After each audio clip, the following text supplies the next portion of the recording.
اعوذ باللہ من الشیطان الرجیم بسم اللہ الرحمن الرحیم۔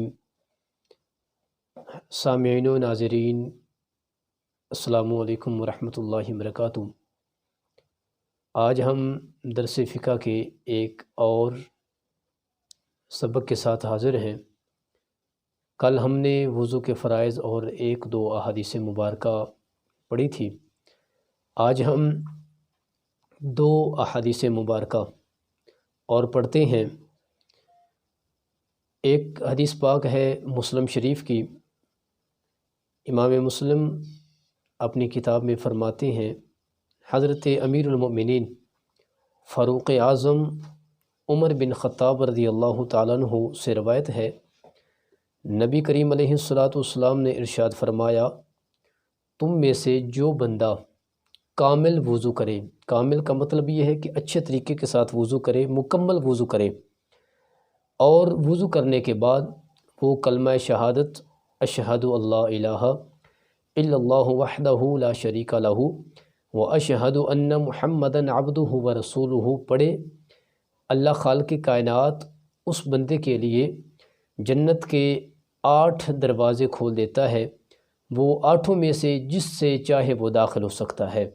یہ پہلی حدیث مبارکہ تھی وضو کے بعد کلمہ شہادت کے حوالہ سے، اور دوسری حدیث مبارکہ ہے حضرت سیدنا عبداللہ بن عمر رضی اللہ عنہ سے روایت ہے، نبی کریم علیہ السلام آپ نے ارشاد فرمایا، جو شخص وضو پر وضو کرے، یعنی کہ ایک بندے کا وضو تھا، اس کے بعد اس نے دوبارہ پھر وضو کر لیا، یعنی کہ وضو پر وضو جو بندہ کرتا ہے، نبی کریم علیہ السلام نے ارشاد فرمایا، اللہ تعالیٰ اس بندے کو 10 نیکیاں عطا فرماتا ہے۔ تو یہ حوالہ ہم نے لیا ہے ترمذی شریف سے۔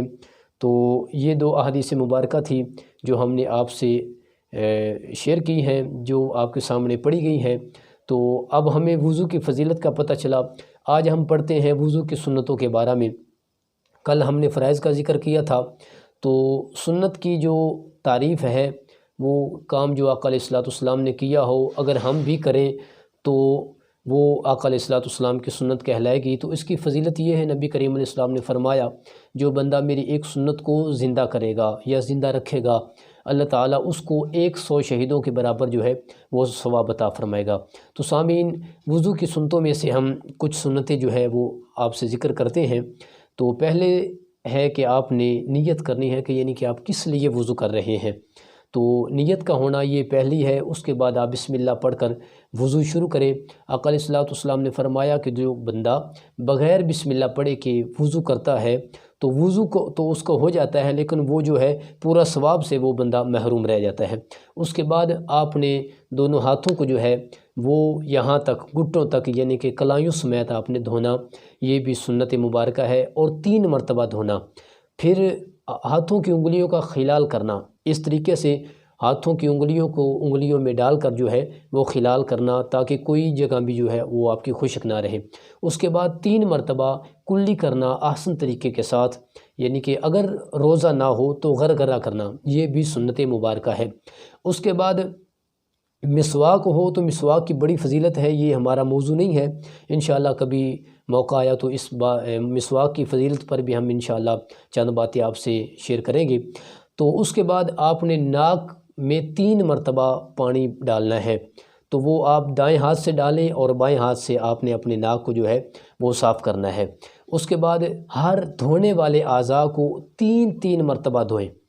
یہ ناک میں پانی ڈالا ہے تو بھی 3 مرتبہ، اگر کلی کی ہے تو بھی 3 مرتبہ، اور چہرہ دھویا ہے تو بھی 3 مرتبہ، ہاتھوں کو دھویا ہے تو بھی 3 مرتبہ، یعنی کہ 3 مرتبہ۔ اور یہ آپ ذہن میں رکھیں، اگر پہلی مرتبہ دھونے سے آپ کا وہ ایک حصہ یعنی کہ کچھ ہو گیا، پھر دوسری مرتبہ دھونے سے کچھ حصہ تر ہو گیا، تیسری مرتبہ دھونے سے کچھ حصہ تر ہو گیا، یہ نہیں ہے، بلکہ مکمل دھونے کے بعد جو ہے وہ 3 مرتبہ کرنا، یہ سنت مبارکہ ہے۔